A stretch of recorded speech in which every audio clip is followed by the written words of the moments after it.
জনসংখ্যা ফালৰ পৰা বিশ্বৰ ভিতৰত দ্বিতীয় স্থান দখল কৰা মুছলমানসকলক লৈ চাৰিওফালে সময়ে সময়ে তৰ্ক বিতৰ্ক চলি অহা দেখিবলৈ পোৱা যায়।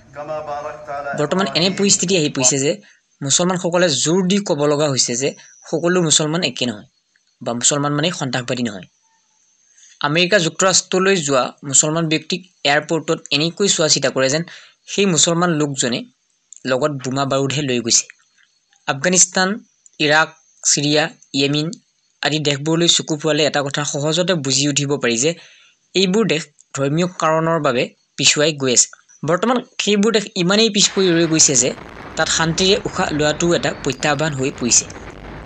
জাপান, ছিংগাপুৰৰ দৰে পূব এছিয়াৰ দেশৰ অৱস্থা এসময়ত অতি শোচনীয় আছিল। সিহঁতে ধৰ্ম আগত ৰাখি সকলো ঈশ্বৰৰ লীলা খেলা বুলি কৈ সমস্যাৰ পৰা পলোৱাৰ বিপৰীতে সমস্যাৰ সৈতে নেৰা নেপেৰাকৈ যুঁজ দিছিল। সেইবাবে ছিংগাপুৰ আৰু জাপানৰ নাম বিশ্বৰ আগশাৰী দেশবোৰৰ শাৰীত বৰ্তমান ৰখা হয়। ছিংগাপুৰ আৰু জাপানৰ দৰেই আন এখন দেশ হৈছে ইজৰাইল। ইহুদী তথা ইজৰাইলীসকলৰ অৱস্থা এটা সময়ত আটাইতকৈ নিৰ্মম আছিল। ইতিহাস সাক্ষী আছে, ইহুদীসকল যিমান নিৰ্যাতনৰ বলি হ'ব লগা হৈছিল, কোনো জাতি বা ধৰ্মগোট সিমান নিৰ্যাতনৰ বলি হোৱা নাই। অৱশ্যে বৰ্তমান সময়ত ইহুদী বা ইজৰাইলী বুলি ক'লে আমাৰ মনলৈ যিখন ছবি আহে সেইখন সম্পূৰ্ণ ওলোটা। ফেচবুকৰ মালিক মাৰ্ক জুকাৰবাৰ্গ, গুগলৰ মালিক লেৰী পেজ আৰু চাৰ্জি ব্ৰিন, ইণ্টাৰনেটৰ আৱিষ্কাৰক বব কান আদিবোৰ মহান ব্যক্তি ইহুদী পৰিয়ালৰ পৰা অহা। আন এক কথাত আজিৰ তাৰিখত এমুঠি ইহুদীয়ে গোটেই বিশ্ব নিজৰ হাতৰ মুঠিত ৰাখিবলৈ সক্ষম হৈছে। আনহাতে যদি মুছলমানলৈ চকু ফুৰাওঁ আমি দেখিম কেৱল ধ্বংসস্তূপ, ধ্বংসস্তূপ, ধ্বংসস্তূপ। লিবিয়াৰ একনায়কত্ববাদী শাসক মুয়াম্মাৰ গাদ্দাফিৰ কথাই বিবেচনা কৰক বা ইৰাকৰ ছাদ্দাম হুছেইনৰ কথা, কুখ্যাত সন্ত্ৰাসবাদী উছামা বিন লাডেনৰ কথাই বিবেচনা কৰক বা বকো হাৰামৰ মুৰব্বী আবু বক্কৰৰ কথা, পাকিস্তানৰ ৰাজনৈতিক অস্থিৰতাৰ কথাই বিবেচনা কৰক বা আফগানিস্তানৰ সন্ত্ৰাসবাদী সমস্যাৰ কথা, চাৰিওফালে কেৱল ধ্বংসস্তূপ। 2009 চনত পাকিস্তানলৈ যোৱা শ্ৰীলংকাৰ আন্তৰ্জাতিক ক্ৰিকেট খেলুৱৈৰ ওপৰত হোৱা সন্ত্ৰাসবাদী আক্ৰমণৰ পাছত পাকিস্তানৰ ছবিখন আৰু বেছি সুস্পষ্ট হৈ পৰিছে। ছৌদি আৰৱ, কাটাৰ, ইউনাইটেড আৰৱ আমিৰেট, কুৱেইট আদিবোৰ দেশ যদিও ধনী, সেই ধন সম্পূৰ্ণ তেল বা প্ৰাকৃতিক গেছৰ ওপৰত নিৰ্ভৰশীল। তেল খতম মানে খেল খতম। মুছলমানসকল কিমান পিছপৰা দুনাই কোৱাৰ প্ৰয়োজন নিশ্চয় নাই।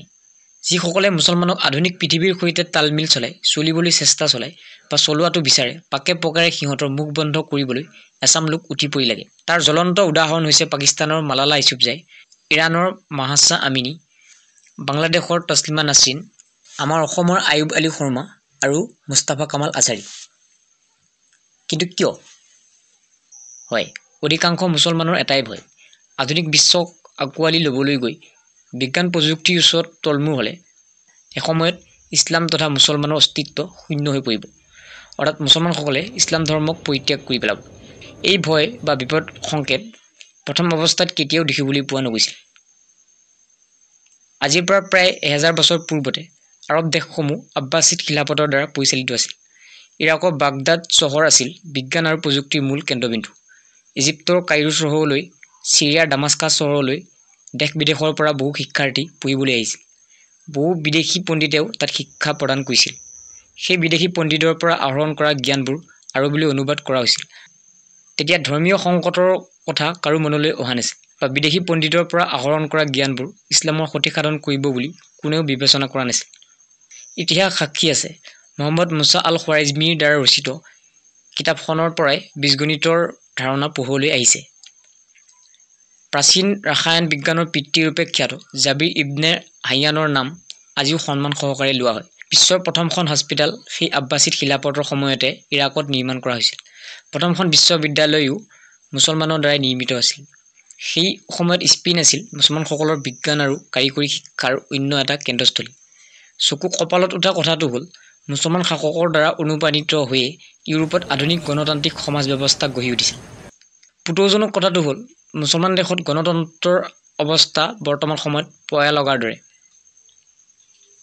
মুঠতে আজিৰ পৰা 1000 বছৰ পূৰ্বৰ মুছলমানসকলে অৰ্থাৎ প্ৰথম অৱস্থাৰ মুছলমানসকলে বিজ্ঞান আৰু কাৰিকৰী শিক্ষা গ্ৰহণ কৰিবলৈ কোনো ধৰণৰ সংকোচ অনুভৱ কৰা নাছিল। আনকি বিজ্ঞানক ধৰ্মৰ অংগৰূপেহে বিবেচনা কৰা দেখা গৈছিল। এতিয়া লাখটকীয়া প্ৰশ্নটো হ'ল, আজিৰ তাৰিখত মুছলমানসকলে কিয় বিজ্ঞান আৰু কাৰিকৰী শিক্ষাক অৱহেলা চকুৰে চাবলৈ চেষ্টা কৰে। তাৰ উচিত আৰু শুদ্ধ প্ৰত্যুত্তৰ হৈছে আজিৰ পৰা 1000 বছৰ পূৰ্বৰ মুছলমানসকলে ইছলাম ধৰ্মৰ মূল বিষয়বস্তুৰ বিষয়ে ভালদৰে অৱগত আছিল। পাছৰ পৰ্যায়ত যেতিয়া খিলাফতি শাসনৰ বিলুপ্তি ঘটিছিল তেতিয়া সেই ঠাই দখল কৰিছিল মোল্লা মৌলবীসকলে।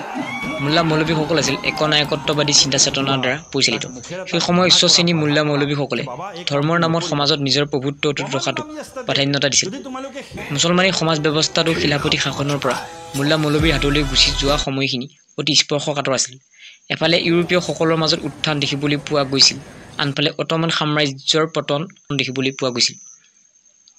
আনহাতে ইছলামীয় বিধি বিধানত যি আছে তাৰ ওলোটা কামত হাত থোৱাটোৱে ইউৰোপীয়সকলৰ মূল উদ্দেশ্য হৈ পৰিছিল। সেইবোৰ দেখি মুছলমান ধৰ্মপণ্ডিতসকলৰ মাজত এটা নতুন ধাৰণা উদয় হৈছিল। কূটনৈতিকভাৱে চাবলৈ গ'লে সেয়া ইউৰোপীয়সকলেও বিচাৰিছিল।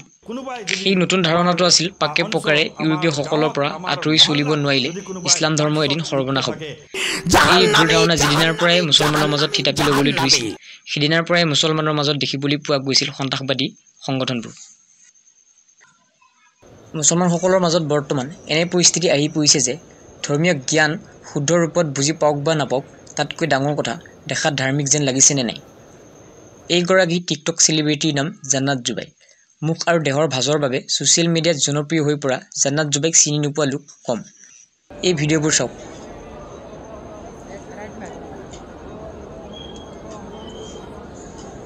এতিয়া এই ভিডিঅ'বোৰলৈ মন কৰক।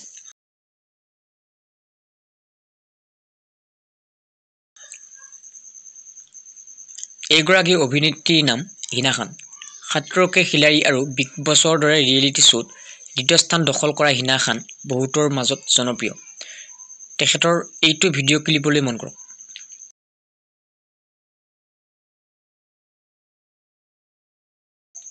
এতিয়া এইটো ভিডিঅ'লৈ মন কৰক। এইগৰাকী ইছলামিক ধৰ্মপণ্ডিতৰ নাম মকিবুৰ ৰহমান। এখেত ইছলামিক ধৰ্মীয় সভাত ভাষণ প্ৰদান কৰাৰ বাবে বিখ্যাত।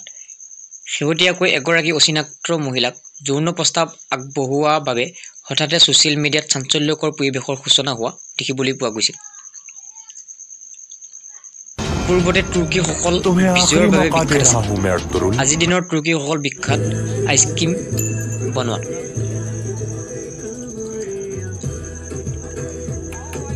সদুশেষত ইমানখিনি কোৱাই উচিত যে সময়ৰ সলনিৰ লগে লগে মানুহৰ ধ্যান ধাৰণাও সলনি হয়। সলনিৰ সৈতে তালমিল বজাই আগুৱাই যাব পৰা জাতিয়েই পাছলৈ নিজক মজবুত ৰূপত প্ৰতিস্থাপন কৰিবলৈ সক্ষম হয়। অতীতৰ গৌৰৱময় দিনবোৰক লৈ অহংকাৰ কৰা জাতিয়ে কেতিয়াও ভৱিষ্যত নিৰ্মাণ কৰিবলৈ সক্ষম নহয়। আনহাতে অতীতৰ কলা দিনবোৰৰ পৰা শিক্ষা গ্ৰহণ কৰি বৰ্তমানক নতুনকৈ নিৰ্মাণ কৰিবলৈ অহৰহ প্ৰয়াস কৰা পৰিশ্ৰমী জাতিয়েই এদিন সোণালী ইতিহাস ৰচিবলৈ সক্ষম হয়।